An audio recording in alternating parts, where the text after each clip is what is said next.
See, I'm passionate about teaching history. Not the facts, dates, or names of history, but the trends, concepts, and discoveries that history can bring us. Normally, you can find me working with my students in my classroom after school and sometimes during lunchtime and during class time. We're talking about and thinking about ways to interpret and analyze history with their National History Day projects. Now, National History Day, otherwise known as NHD, is a competition for students. Each year, students research a topic of their choice and then create a project to compete against other students in the same category throughout the United States and now even throughout the world. Students are allowed to pick not only the topic that they want to research, they can also pick the category that I just mentioned. All this is based on a theme that National History Day puts out each year. For example, this year the theme is Taking a Stand in History. One student wrote a paper about a Soviet ambassador during the Cuban Missile Crisis, while other students made a website about Soviet ballet dancers that defected to the West. Sometimes we have students who will also work on using their knowledge through a documentary movie, and you can often see that students are often really interested in learning about Cold War history as well. Sometimes students want to do it in a different way, and that way could be, for example, an exhibit, and they can show it in a large three-dimensional exhibit. And students are quite interested in this one, particularly if they have an artsy background. They get to show their thinking in a new way. And the final way students get to do it is in a performance where we can see the students up on stage showing what they're working on. I got it. There we go. No matter which way they do it, they have a choice not only of their topic, but also how it is that they want to do their project and show it to everyone. And it's a lot of fun working with these students. And I have to tell you that when students are working on these projects, there's a certain sensation, a certain feeling that I get when I work with those students. And it's a little bit, that's not how I'm going to describe it for you. When I was a kid growing up in Colorado, my parents would often take us up into the mountains to visit my grandparents. They lived in Cold Creek Canyon. And sometimes, when we were on that drive, my parents would let us roll down the window in the back, and we would put our hands out the window, and we'd wiggle our fingers through the cool mountain air. And there was that great sensation, and you could just feel that freshness, that silky sensation of the air flowing through your fingers. And for me, that's how it is when I'm working with students. It's an amazing feeling, and I like to pass that on to my students. Now, working with history has also given me some other opportunity as well, such as writing a book. I had an opportunity 3 years ago. I was doing some research on some World War II soldiers, and these three soldiers, the Akimoto brothers, had an amazing story, and I got the chance to tell it. It wasn't easy for me. It took a lot of work, and writing doesn't come naturally for me either. But I stuck with it, and I had lots of friends to help me through it as well. It hasn't always been this way for me, to be perfectly honest with you. And in fact, if you knew me in high school, you'd be pretty shocked to hear this story. In high school, I was going to be a track star. I was pretty good, too. And I know that's a little surprising, seeing me here today. But in high school, my event was the 300 low hurdles. And in that event of 300 low hurdles, I was ranked 6th in the state of Colorado my senior year. And I was getting ready for the finals races. We had to go through a series of qualifying races. And in the last qualifying race to go to the state finals, I was so enthusiastic. I had so much adrenaline that I went down in the blocks, the gunshot went off, and I blasted out of those starting gates. I had so much adrenaline. By the time I got to the first hurdle, my steps were a full step off, which when you're a hurdler is a really bad thing. I didn't have an option. I had to go over the hurdle, so I went over with my left foot first, and unfortunately, I severely twisted my right knee. I had to keep going. If I didn't keep going, I wouldn't be able to qualify. So I kept running that race, and in the race, I really twisted that knee 3 more times, quite severely. I won the race. Never ran again. And so that was a hard moment for me, definitely, and it took a lot to get over that. But one of the things I learned from that is the passion I had for running and the passion I had for that event was something I could then turn and work with students on. What I work on now is changing my passion for history and working with students on mentoring passions of their own. So this is how it looks for me. Well, sorry, just a little bit about mentoring. Mentoring is this idea about how we can work with students to get them further in their life goals. And this research done by the Mentoring Fellowship shows us that it can be quite effective. For example, 55% of students who are mentored effectively, they will go on to college. That's a pretty good stat. 78% of students who are mentored will also be more likely to volunteer. 90% of students who are mentored are more likely to volunteer in the future.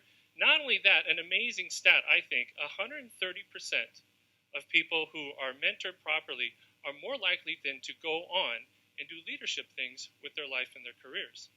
There's some amazing stats that's coming out of mentoring. This is how mentoring looks for me. In this photo, you see me standing with 3 students. This is Ben, Christina, and Maria. And we're at the Library of Congress in Washington, D.C.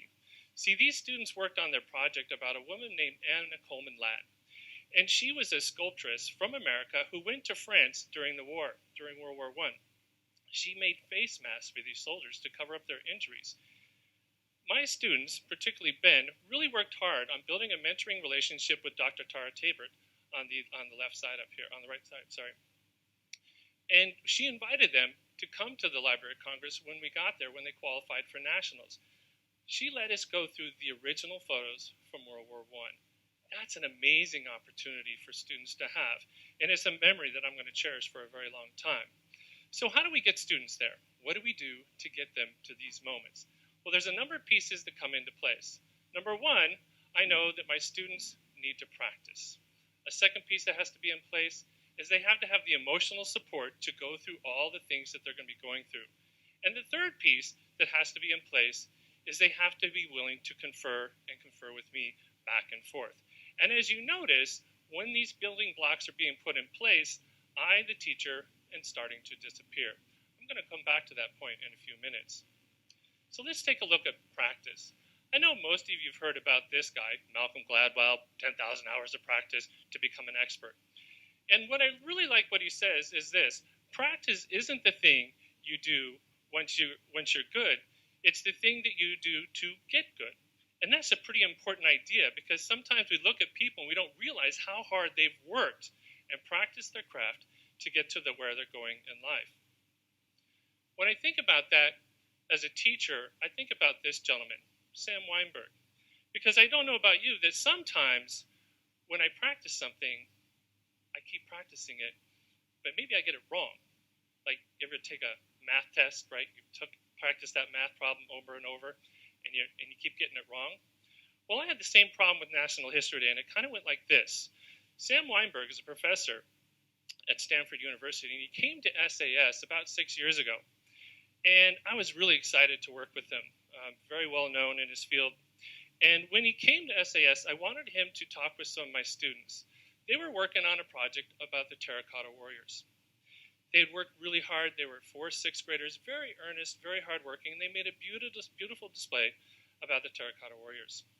And I wanted Sam to talk with these students to see how amazing they were. I wanted him to confirm for me that I was an amazing teacher. Sam told me that he wasn't a historian. He was an educational psychologist. He didn't really know anything about the Terracotta Warriors. And I said, don't worry, it'll work out. So he did as I asked. He went over to these 4 students, and he began to grill them with 20 questions in 10 minutes. Not once did he look at their display. He talked about their process. He talked about their sources. How did they find them? Where did they find those sources? How did they follow all the breadcrumbs along? Back and forth it went for 10 minutes. And as I sat back, I realized that he was then mentoring me. He was teaching me about my practice, that perhaps what I needed to do is, instead of focusing on the product, maybe what I should have been doing all along here is focusing on the process.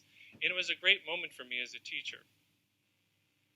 The next piece I want to talk about is emotional support. So one of my favorite examples of emotional support in a mentoring relationship is Maya Angelou and Oprah Winfrey. See, Oprah Winfrey, when she was young, she read Maya Angelou's book, Why the Caged Bird Sings. And when she read it, she was taken. She really loved that book. And as a young child, she couldn't wait for the moment that she would get to meet Maya Angelou. And sooner or later, she found herself in the right place in the right time. And when they met, they had an immediate connection. And that connection grew for 35 years. And all of us here are benefits of that connection. More books, more stories, more TV shows, more movies, as that relationship continued to spin off amazing resources for all of us to learn from. So this is how it looks for me. I'm so pleased with this photo because as a teacher, I'm not talking. That's what I like about it. I'm listening. I'm listening to Christina as she talks about her experience of being up on stage and trying to share what it is she thinks about when she's trying to stay focused on stage. My job at this moment, I'm her mentor. I'm listening, I'm smiling, I'm giving emotional support, and I'm not really worried about teaching in that moment. And that's really a great moment to be in because I think sometimes we want to input our own ideas instead of just being supportive for the students that we're working with. The next part is conferring. And one of the best examples of conferring I can think of is the United States Supreme Court. See, Ruth Bader Ginsburg and the other justices, each year they hire attorneys to come to the Supreme Court and be law clerks for them. They don't hire people that agree with them. Nope. They hire people who disagree with them so they can really argue, so they can really have discourse and figure out what is the best law, what is the best decision, what is the best opinion that they can come up with. And of course, this works for the justices, but it also works for those lawyers, those clerks who come forward, because they have new opportunities. They get better jobs in law firms that want to hire them. They are more likely to become judges themselves. And in fact, three of the current 8 sitting justices on the Supreme Court are former clerks. And that's a pretty amazing thing when you think about all the people in this world who would love to have a position like this. Once that conferring happens, all the ideas are there. There has to be a moment where people take a moment and think. Because sometimes all those voices, they can be kind of confusing. So I think the thinking looks maybe like this, right? Sherlock Holmes's mind palace, where all those details are coming together, where all those sketches and all the details and all the deductive reasoning and all the clues come together so that you can put together and we can put together our thoughts about what it is we want to do and where we want to go. This is what my mind palace looks like. It's not quite like Sherlock Holmes's. It looks a little bit more like this with these coming in, such as maybe there's some free ice cream. Maybe I can get an ice cream sandwich somewhere. Or maybe there's some sort of weird burp noise, and that just comes up in my head as well. But when I work with students, there's some other amazing thoughts that come up as well, such as this thought. How can the Vietnam Veterans Memorial in Washington, D.C. facilitate communication for those soldiers from that war and help them heal? That's a deep thought. That doesn't just come, right? That takes hours and hours of practice, emotional support, and conferring with students to get there. Here's another one. During World War II, why did French heroine Rose Valland decide to risk her life for art? For art.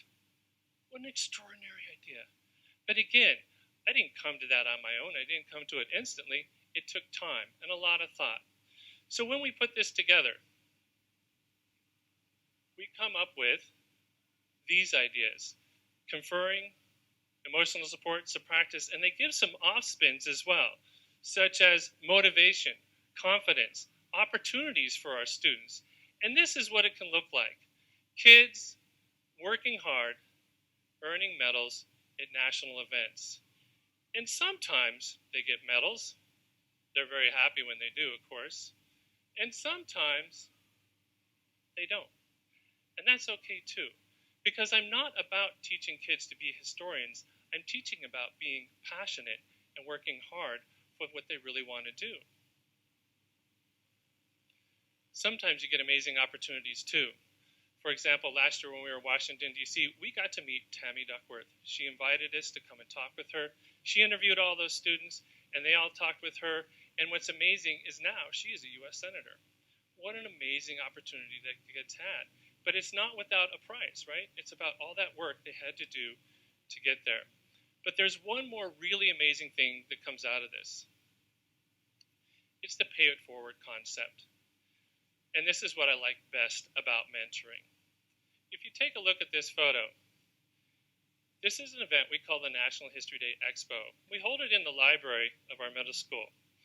This year, for the very first year, we had our former high school students who had done NHD projects before to come back and evaluate and judge the students with their projects from this year. And you can see our middle school students standing there and listening eagerly to the questions that are coming at them.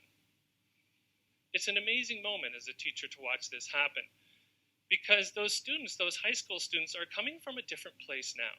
They're coming from a place of experience. They've been here before. They understand what those middle school students are going through and what they are going through.